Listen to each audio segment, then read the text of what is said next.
Hello and welcome back to ClaudioVisual with me, Claudia. As you know, this is an art and visual culture podcast which aims to focus on the artistic and visual cultural aspects of different things which are not what you might, usually expect, Donatello's sculpture or, what have you, bit of Monet or, obviously very worthy artworks, but basically different aspects of culture which aren't usually interrogated necessarily for their artistic value or in this kind of fashion.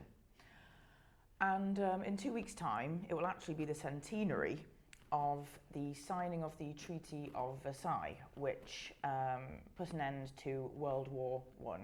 So the 28th of June 1919 is when it was signed.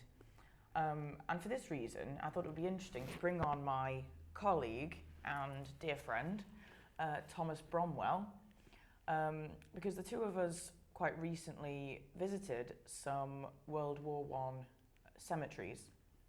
You might not think art cemetery necessarily, but these are monuments, they're memorials.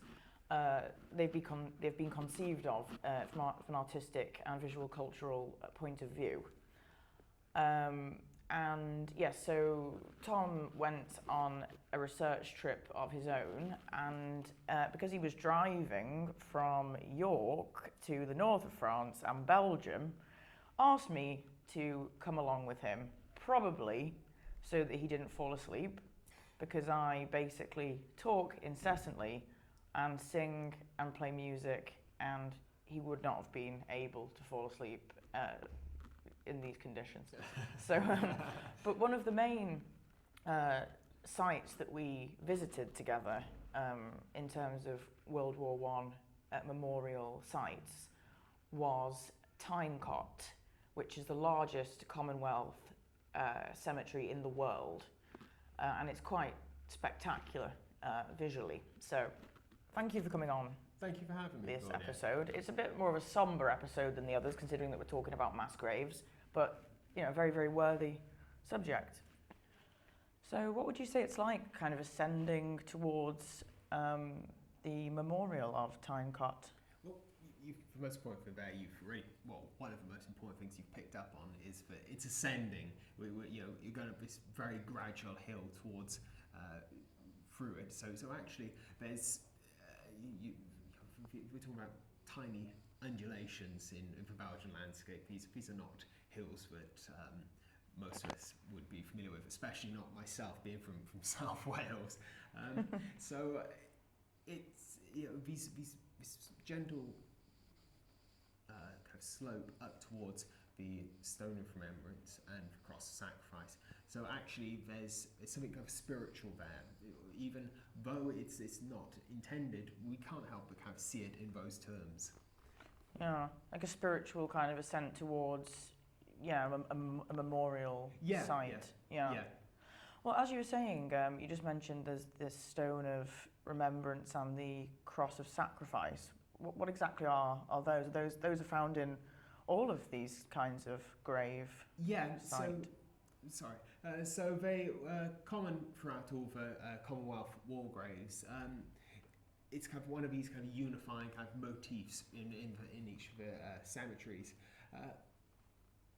What really the kind of function is, the cross, of course, points towards the crucifixion of Jesus Christ, but inlaid within that is a sword which is upturned. So the sword's pointing down. So this sword is no longer raised in anger. It's actually going down to the ground. So it's kind of been neutered. This sword no longer functions. Yeah. So in all these cemeteries, it basically has this kind of thing, doesn't it? Yeah. It is there throughout all the British and Commonwealth cemeteries. It's interesting. Just the British and Commonwealth ones? Yeah, so the British and Commonwealth took a very particular kind of aesthetic with their design.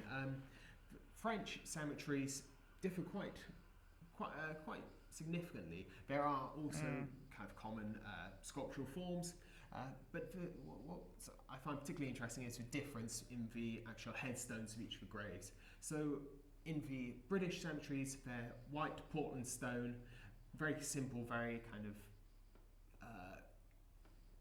not showy, but very, very kind of simple, very subtle. You know, whereas the French, they actually have these white crosses. You know, France, for an ostensibly secular country, the way they remember the First World War was with reference to Christian iconography. Yeah. So that's kind of quite an interesting kind of thing there. Yeah. Also, because we visited a couple of German graveyards as well, you know, World War One cemeteries, didn't we, as well, which actually had, black crosses. Yeah. So, and they're very slender, they're very kind of, almost kind of skeletal, actually, in their form. And the way the German cemeteries are arranged, it actually kind of points more to a kind of parkland. They tend to be these kind of sacred groves. There's trees growing. It's another different kind of approach. It's interesting that the German cemeteries use black, though. You know, white we're inclined to think of as being good, black bad, and unfortunately that kind of plays into the conservative narrative of the First World War, where Britain, France were fighting for good, and Germany somehow were in the wrong. Yeah, it's interesting. Well, we were at that German graveyard, weren't we? And there was a really interesting sculpture where, didn't you have essentially, what was it again? I mean, I think my eye was going all blurry, so I couldn't really see properly, and the sun was in my eyes. But, you know, wasn't there basically a kind of figure of Christ almost, and then somebody lying down? Again, it's a lot of sort of Christian iconography, isn't it, really, for something that's wasn't really fought on the grounds of religion at all, was it?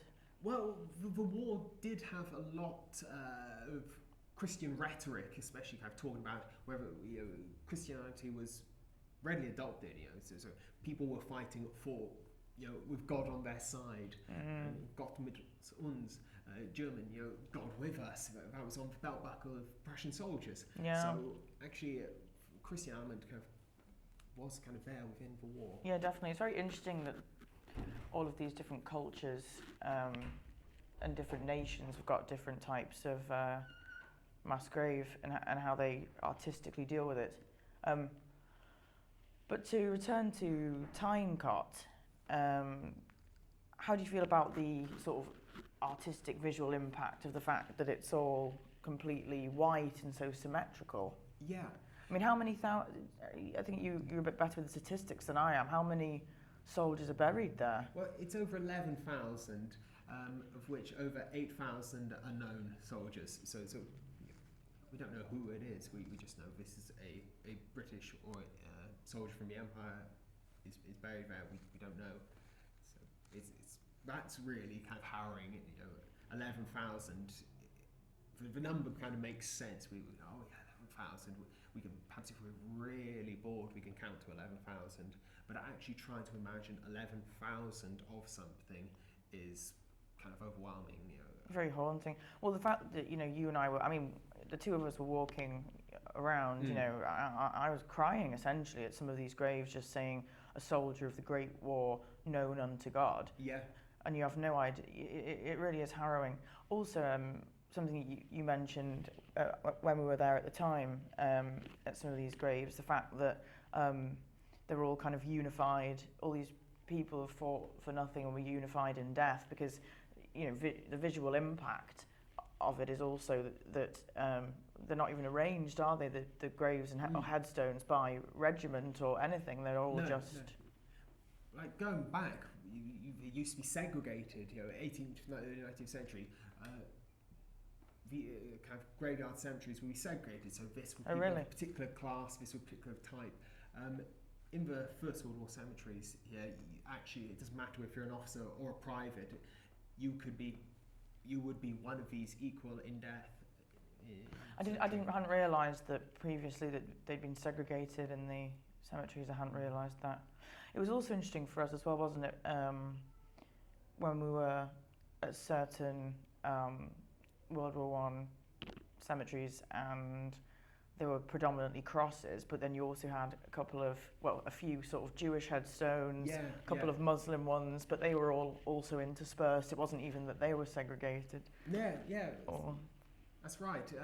And on the British headstones, you have the cross usually. But again, if it's someone from the furthest corner of the empire, actually they're not probably going to be Christian. They could well be again Muslim. They could be Jewish. They could be any Hindu.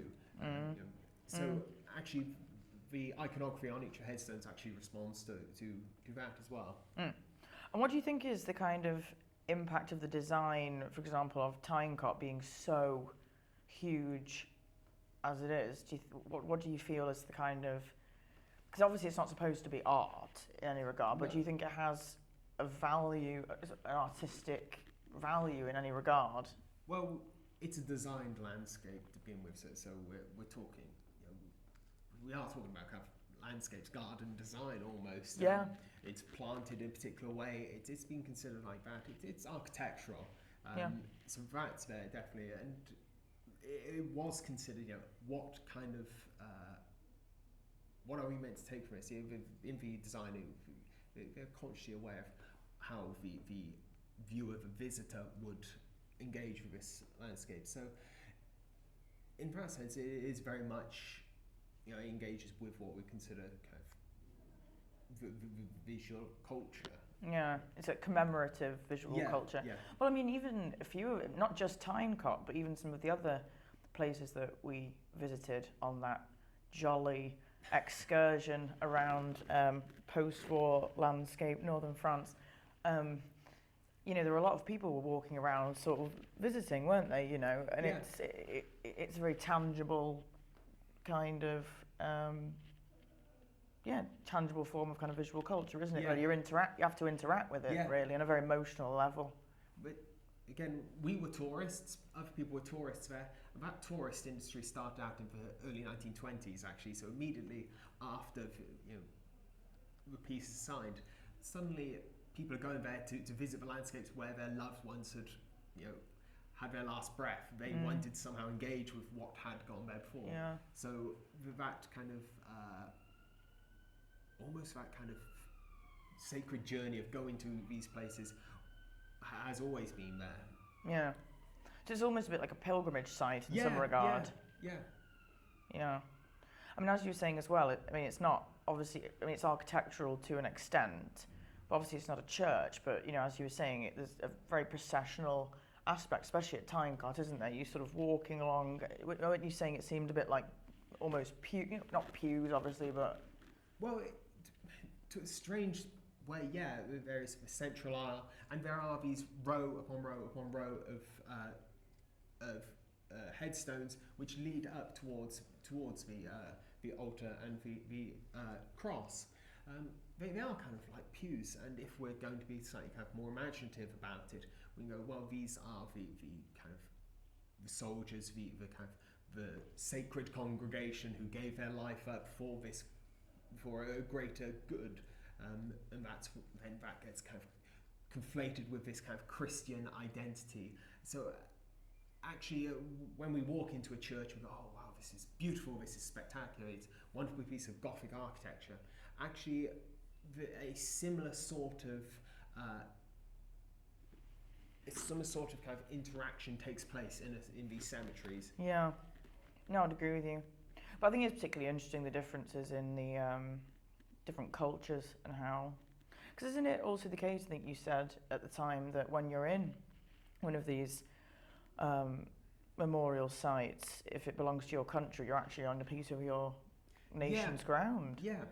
So this is a small little corner of England or Britain and the Empire in Belgium. Yeah. It's responsibility of the Commonwealth War Graves Commission to look after that. That is their territory. That is what that's their responsibility. Yeah, they're very overwhelming pieces of architecture. Well, not just architecture, but architectural structures, I suppose, would you say? Yeah. Well, there you go.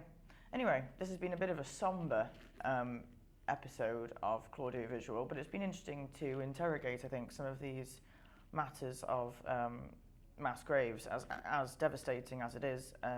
They exist, and it's interesting to think about them in terms of their visual cultural impact. So thanks so much for coming and Thank you talking again. about it. Thank you.